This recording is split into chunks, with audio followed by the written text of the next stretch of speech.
我想最安全可靠、不会牺牲飞行员的方式，那就是先派出国产的无人机进入台湾地区的上空，因为台湾是中国不可分割的领土，那么台湾上空也就是中国的领空，我们的飞机包括有人机、无人机都有理由进入这个空域，维护我们国家的主权。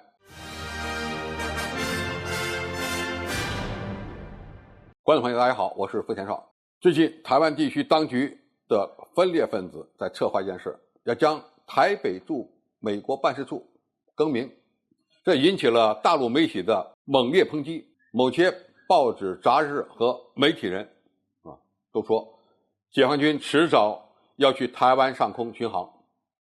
这个火药味看起来很重。比如说某国内的报纸发表文章，如果中国大陆维持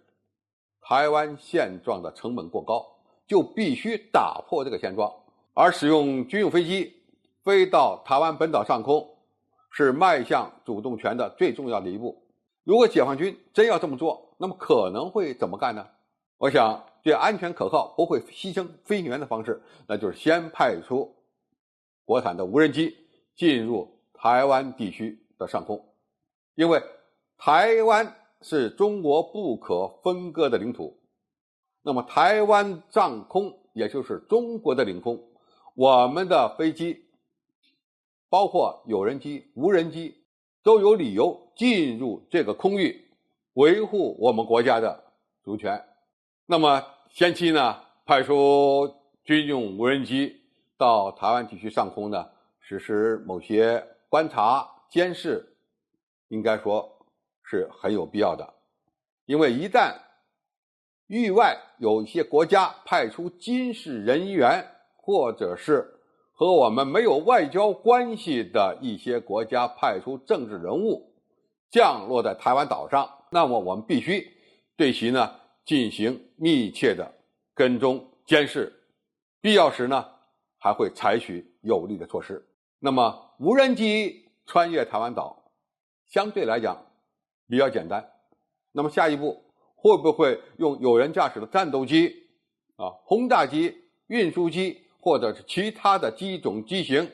穿越台湾岛呢？那么这样的一个前景也不能排除。首先派军机，尤其是无人机飞入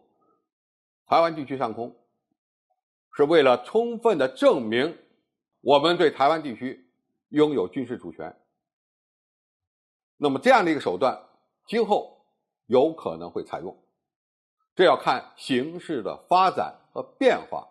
那么除了派出无人机或者是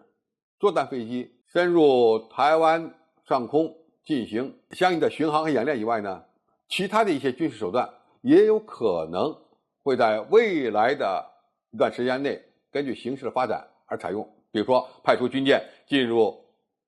台湾周边12海里内巡航，因为台湾的领海线和大陆领海线都是12海里，那么这个12海里海峡两岸是一样的，而台湾的领海也是中国的领海，那么我们完全有权利进入台湾周边12海里进行相应的巡航，来保卫我们宝岛的海洋上的安全。那么如果形势在发展，这些军舰有可能呢对台湾的外岛进行相应的包围，或者呢对台湾全岛实行军事封锁。这些军事措施可能最容易实现的就是派出无人机进入台湾岛上空进行相应的巡航。那么台湾地区如果用武力来拦截这些无人机，那么就预示着开战。那么开战的后果是什么样的？我想台湾地区当局的一些领导人心里很清楚，台湾的军方领导人心里也会很清楚。中国大陆不动则已，一动就会一锤定音。台湾地区当局搞的挑衅活动越多，那么距离被历史清算的日子也就不远了。好，今天的介绍就到这里，我们下期再见。